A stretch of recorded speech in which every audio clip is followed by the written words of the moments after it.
Dubai বেড়াতে এসে সকাল সকাল ব্রেকফাস্ট করা, তারপরে সাইট সিন করা। তো এটা ছিল আমাদের প্রতিদিনকার একটা রুটিন। এটা রয়েছে ইডলি, ফল রাখা রয়েছে, আর এখানে যারা চা কফি নেবে তার ব্যবস্থা রয়েছে।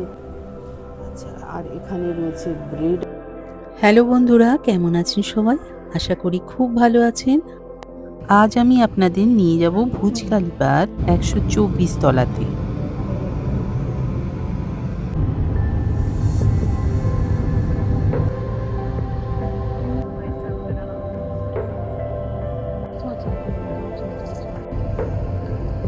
দুবাই মলের ভেতর পৌঁছে গেছি।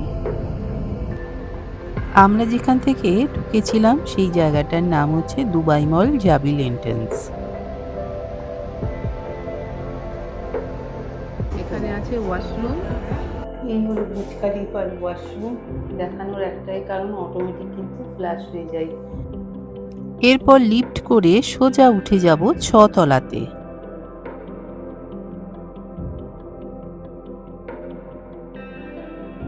উঠেই চোখে পড়ল অপূর্ব সুন্দর রাস্তার ভিউ।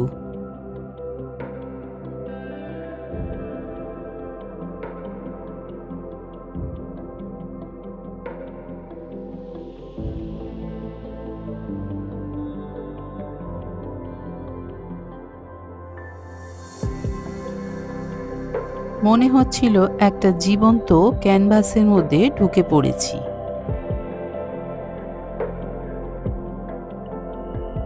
অনেকবার দেখার পরেও এই স্বাদ কিছুতেই মিটছিল না।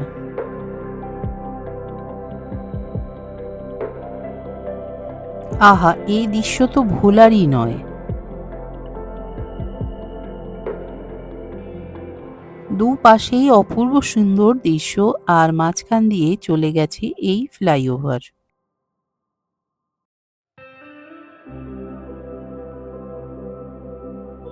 না জানে কত দেশ থেকে কত লোকেরাই না আসে প্রতিদিন।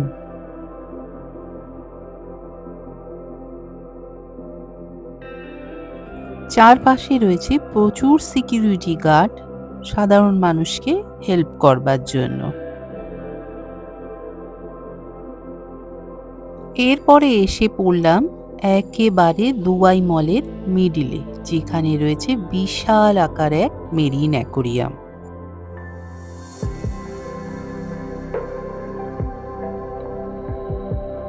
তারপর ছুটে চললাম সেই পথে যেখানে রয়েছে বুর্জ খলিফার এন্ট্রেন্স।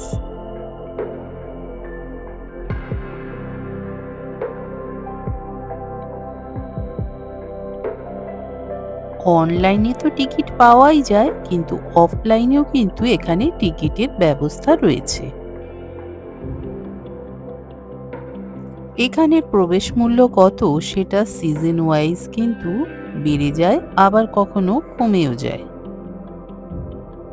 অবশেষে এসে পৌঁছলাম বুর্জ খলিফার গেটের একেবারেই সামনে। পায়ে হেঁটে আসতে সময় লেগেছিল দুবাই মল থেকে ভুজ খলিফার গেট পর্যন্ত 1.5 ঘন্টা। পড়েছি ভেতরে, বলো কেমন লাগছে? খুব ভালো লাগছে। লাইফে ফার্স্ট টাইম আমি বুর্জ খলিফায় যাচ্ছি। আমাদের সন্ধ্যে 7টার সময় কিন্তু ওপরে ওঠার জন্য টিকিট রয়েছে। আমরা দাঁড়িয়ে পড়েছি, আমাদের গেটে চেকিং করছে। এই হলো আমাদের টিকিট কালেক্ট করতে হবে এই জায়গা থেকে। এই হলো লাইন পড়ে গেছে, এই টিকিট আবার ভেতরে গিয়ে দেখাতে হবে। অনলাইনে টিকিট কাটার পর সঠিক প্রমাণ দেখানোর পরই কিন্তু দেয়া হয় আসল টিকিট, আর তারপর এখানেই করা হয় সেই টিকিট চেকিং, তারপরে ঢোকার জন্য তৈরি। এয়ারপোর্টে যেমন ব্যাগ চেকিং করানো হয়, ঠিক তেমনইভাবে কিন্তু এখানে চেকিং করা হয় সমস্ত কিছু। এখানে এসেই ঢুকে চোখে পড়ল ছোট্ট একটা বুর্জ খলিফা।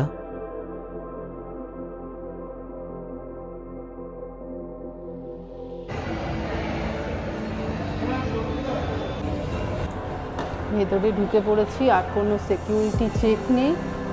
এখন শুধু ওপরে ওঠার সময় একটু আমাদের লাইনে দাঁড়াতে হবে। এই আবার এসকেলেটারে উঠতে হবে, এখান থেকে ওপরে উঠতে হবে।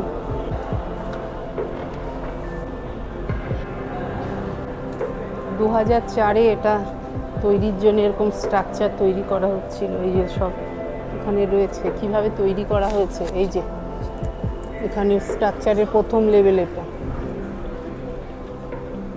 2006-তে এই লেভেলটা এসছে এইরকম। 2007-এ গিয়ে এই লেভেলটা তৈরি হয়েছে।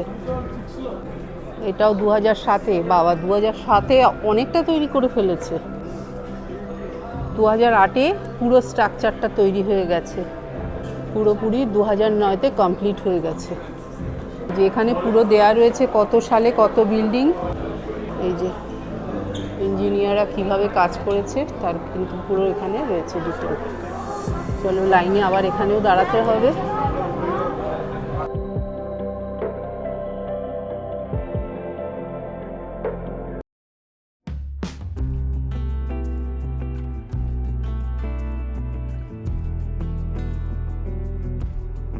ভেতরে কোনো বসবার ব্যবস্থা ছিল না, তাই দেখলাম অনেকেই মাটিতে বসে পড়ছে।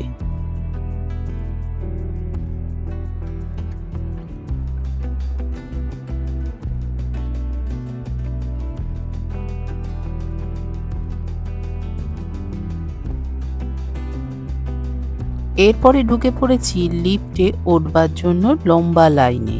সে লাইন এতটাই বড় ছিল, কিছুতেই শেষ হচ্ছিল না। লাইন রয়েছে এবার দিকে এই জায়গাটায়, এটা হচ্ছে লিফটের লাইন। তাহলে এই হলো লিফট।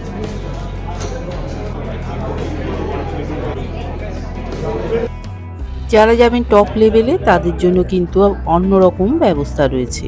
আমরা এমনি 124 তলার লিফটের সামনেই দাঁড়িয়ে রয়েছি।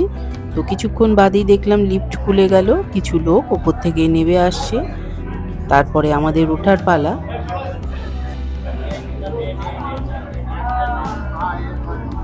লিফটের দরজা বন্ধ হতেই একবার তাকিয়ে দেখলাম কত তাড়াতাড়ি লিফটটা ছুটে চলেছে। মানে 1 মিনিটে নাকি 124 তলা চলে যায়। ভাবা যায় এত দ্রুতগামী লিফট পৃথিবীর মধ্যে শুধু এই বুর্জ খালিফাতেই রয়েছে। 124 তলা চলে গেল, এই চলে গেল 124 তলা। দেখো এই লিফটটা 124 তলাতে গেছে, আর আমরা এখন উঠবো। মাত্র 20 জন যেতে পারে। দেখো এই লিফটে মাত্র লোকেরা উঠলো, চলে গেল 22, 23, 24, 25, 26, 27, 28, 29, 30, 31। আমি গুনতে পারছি না, উঠে যাচ্ছে লিফটে। এটাতে উঠবোই, চলে এসছি। 6, 7, 5, 4, 3, 2, 1 চলে এসছি। চলো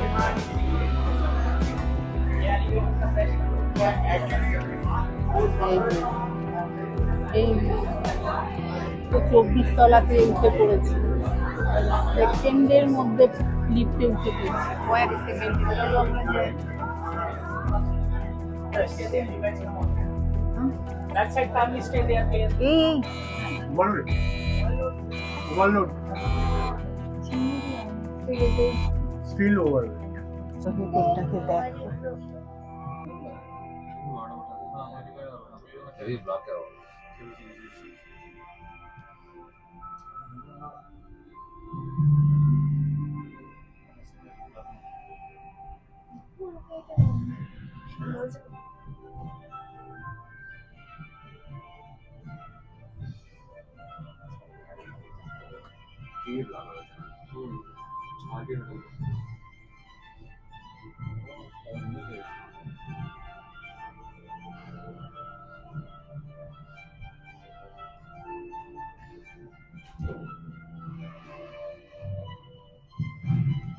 পুরো লিফটের ভেতরে রয়েছে এলইডি স্ক্রিন, আর সেগুলো দেখতে দেখতেই আমরা পৌঁছে গিয়েছিলাম 124 তলাতে মাত্র 1 মিনিটে।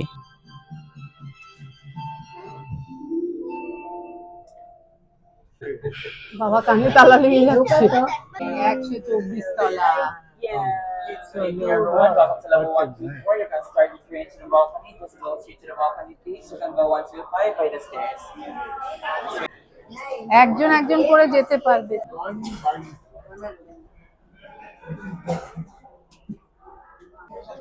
চলো চলে এসছি। এই বাবা, এদিকে আসো। রাতে দুবাই দেখো একবার।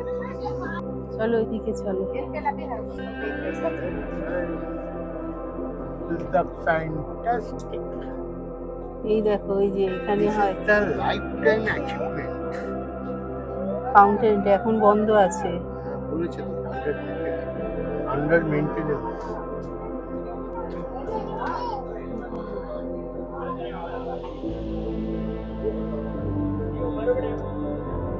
এখান থেকে হাওয়া পাশে জায়গা রয়েছে, উপরে আবার রয়েছে কাঁচ। এই কাঁচ থেকে দেখা যাচ্ছে ওপরের দেখো, এই হলো বাকি বিল্ডিংটা। এই দেখো, এই ওপরে এই তলাটা পর্যন্ত দেখা যাচ্ছে, তাও পুরো বিল্ডিং এর মাথাটা দেখতে পাচ্ছি না। এদিকে হচ্ছে হলো ওপরে উঠে যাওয়ার জন্য সিঁড়ি রয়েছে, উপরে উঠবার জন্য। এখানে কত লোক এসছে। এটা হচ্ছে ফাউন্টেন এরিয়াটা, আর এটা হচ্ছে দুবাই মল, যেখান থেকে আমরা হেঁটে হেঁটে এলাম। ব্রিজটাতে যদি দাঁড়ানো যায় তাহলে তোমার পুরো বিল্ডিংটা খুব সুন্দরভাবে দেখা যায়। তো এই হলো বুর্জ খলিফা থেকে পুরো চারপাশের ভিউজ।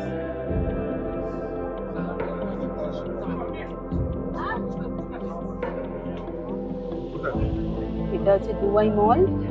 দুবাই মলের পরে এই জায়গাটা। এই দেখো কি সুন্দর রাস্তাটা।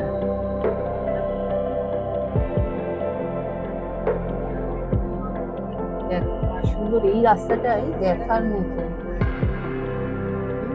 এই যে রাস্তাটা দেখা যাচ্ছে, চড়িয়ে পেঁচিয়ে মনে আগে সাপের যে পিঁপড়েরা যেরকম গর্ত করে, ওই রকম পিঁপড়ে গর্ত করে যেন মনে যেন বানিয়েছে। একটু দূরে থেকে দেখাই, এই রাস্তা তো না মনে যেন একেবারে ছোট ছোট পিঁপড়ে যাচ্ছে হেঁটে। এইদিকেও দেখো, এই যে রাস্তা, কত রাস্তা। গাড়িতে পুরো লাল রঙের লাইট জ্বলে আছে, সামনের দিকে লাল, দেখছো পুরো ডিফারেন্স। গাড়িগুলো এইদিকে যাচ্ছে, মানে ওই দিকে যাচ্ছে, পেছন দিকে গাড়ির লাইট জ্বলে গেছে, আর নিচের দিকে আবার সামনের দিকে আসছে গাড়িগুলো। এই যে রাস্তাটা দেখা যাচ্ছে, এটা হচ্ছে দুবাই মলে আসবার জন্য রাস্তা। ওই একটা বিল্ডিং থেকে আরেকটা বিল্ডিং এ দুবাই মলে আসবার জন্য রাস্তা। আর একটু দূরের থেকে দেখা যেত আরো দেখা যাচ্ছে, বেশি ছোট হয়ে যাচ্ছে। এখান থেকেই ঠিক আছে। এই হলো দুবাই মলে আসার রাস্তা। সব এত দেখাচ্ছে, আমি কি বলবো। চারপাশে এত সুন্দর সুন্দর দৃশ্য দেখার মতো, এটা দেখবার জন্যই আসা। এত দূর থেকে, কলকাতা থেকে এত দূরে থেকে এসেছি শুধু এই দুবাই বুর্জ খলিফা দেখবার জন্য। ওপর থেকে ভিউ, অসাধারণ দৃশ্য। গাড়িগুলো যেভাবে যাচ্ছে খুব সুন্দর, খুব সুন্দর। এই জায়গাটায় বসতে পেরেছি, এটাই অনেক বড়। মানে এখানে উঠার বসার জায়গা পাওয়া যাচ্ছে না, যেখানে দাঁড়াচ্ছি সেখানেই দেখি সবাই দাঁড়িয়ে দাঁড়িয়ে দেখি। তো এই জায়গাটা ফাঁকা পেলাম, বসে পড়লাম। আর এই জায়গাটা থেকে ভিউজ কিন্তু খুব সুন্দর, এত সুন্দর ভিউজ দেখে খুব ভালো লাগলো। শ্রীভূমির প্যান্ডেল হয়েছিল বুর্জ খলিফা, নিজের চোখে সেই দেখছি। হ্যাঁ চলো, আমাদের আবার টাইম হয়ে গেছে, 11টার মধ্যে ওখানে পৌঁছতে হবে। অনেকক্ষণ রইলাম। আরে এটা এক্সট্রা উপরে আছে, সবাই আসবে।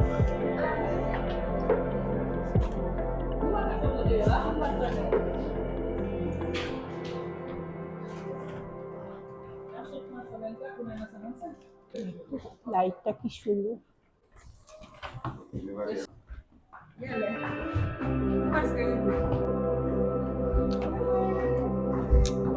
উঠে পড়েছি 125 তলাতে।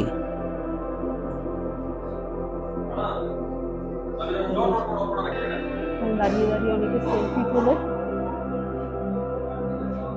এই চারপাশের ভিউ সেখান থেকে এরকম হলো এই রাস্তাটা। আছে এই যে এখানে মার্কেট আছে, ছোট্ট জিনিসপত্র বিক্রি হয় এখানে ফার্স্ট ফ্লোরে। আমরা দেখলাম নিউজ, আর এখানে জিনিসপত্র বিক্রির জায়গা। এখানে এক্সিট পয়েন্ট রয়েছে, রোডে নামা।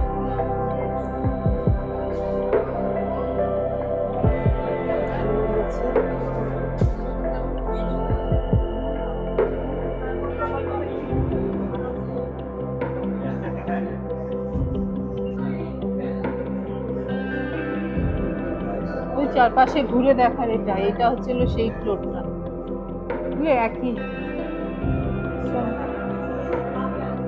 বুঝলে পুরোটা দেখা যায় এখানটায়।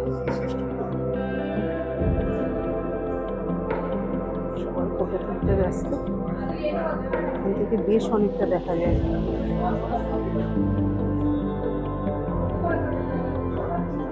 শ্যাডো আসছে, চল।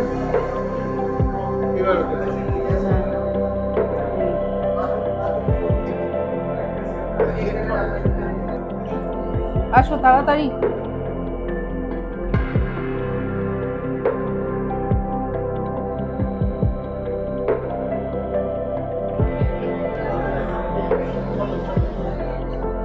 ফটোশুটের জায়গা, ফটোশুট করা যায়। বিল্ডিং এর আলো এরকম দেওয়া। চলে এসছি আমরা, আবার নিচে নেমে যাবো একটু। চলো চলো আসো।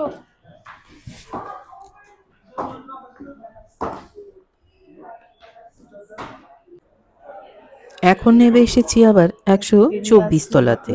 চারপাশটা একটু ভালো করে ঘুরে দেখছি। 120 ফ্লোর। চলো,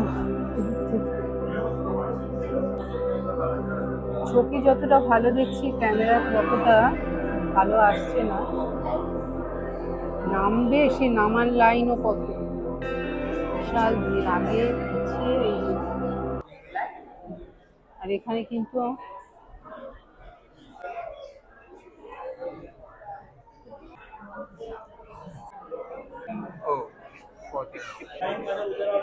এরপর আবার উঠে পড়েছি পৃথিবীর মধ্যে সব থেকে দ্রুতগামী লিফটে। একসময় মনে হচ্ছে যে কোথায় মহাকাশে শূন্যে চলে যাচ্ছি। অসাধারণ এই অভিজ্ঞতা, একদমই ভোলার নয়।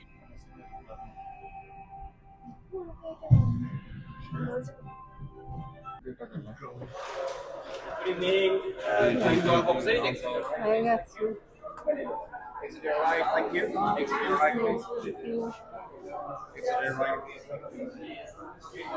দেখো স্পিড লিমিট।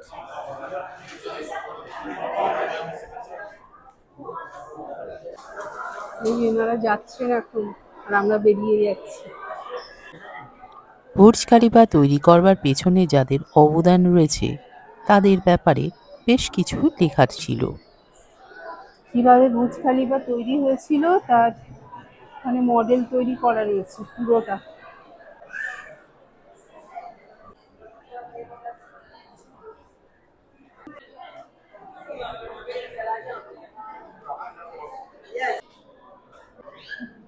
এখন আমরা বেরিয়ে যাচ্ছি।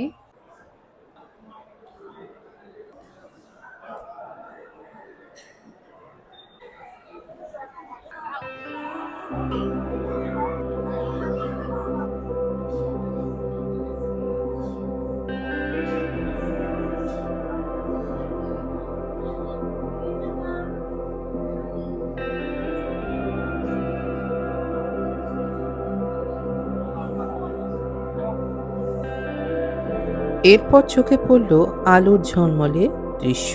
অসাধারণ, এটা তো ভোলারই নয়। লিফট করে নিচে এসে অপেক্ষা করছি ড্রাইভারের, কখন তার মেসেজ আসবে। তারপর এক সময় এলো আর চলেও গেলাম। সত্যি বুর্জ খলিফা দেখে মন ভরে গেল। অসাধারণ। সবাই খুব ভালো থাকবেন আর এইরকমই আমার সাথে থাকবেন। সবাইকে অনেক অনেক ধন্যবাদ।